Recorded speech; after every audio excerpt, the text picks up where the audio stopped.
Кыргызстанда полигамия же көп аял алуу жана ал үчүн каралган жаза боюнча социалдык тармактарда түшүндүрүү иштери жүрүп жатат.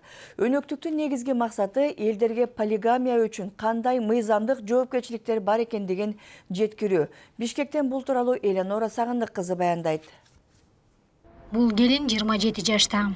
Анын жеке жашоосунун өзүнчө машакаты бар. Күйөөмдүн биринчи аялы бар, андан балдары бар. Ал аялын да жакшы көрөт. Кыялбайт.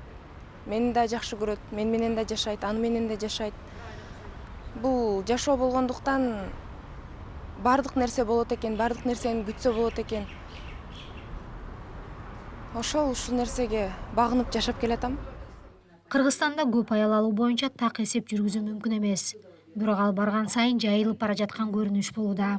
Сезим кризистик борборуна эле жыл сайын ондогон аялдар ушул маселе боюнча кайрылып, укуктук кеп кеңеш сурашат экен. Эми бир 10 чакты 20га чейин эле кайрылат да. Ошо жанагындай болгон чүнчүп кеткенде анан укуктук жардам дейт. Анан кийин бирок укуктук жардам берели дейбиз да.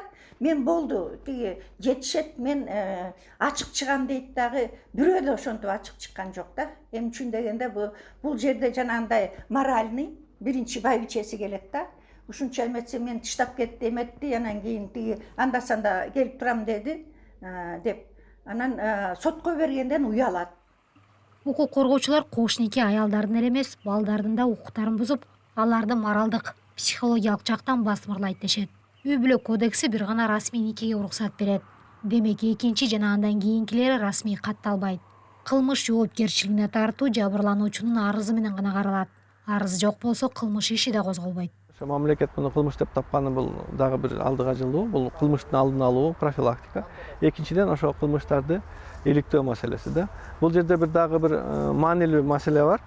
Бул конституцияда, мыйзамдарда бекитилген ар бир адамдын жеке турмушунун кол тийбестиги да.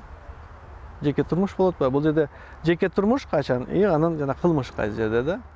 2019-жылы катуу талаш талкуудан соң Кыргызстандын мыйзамдары гумандаштырылып, кош нике үчүн түрмөгө камабай калышкан. Анын ордуна 100 000 сомго чейин акчалай айып пул же коомдук иштерге чегерүү жазасы киргизилген. Бирок ага чейин деле 2 жылга эркинен ажыратуу беренеси менен эч ким соттолгон эмес.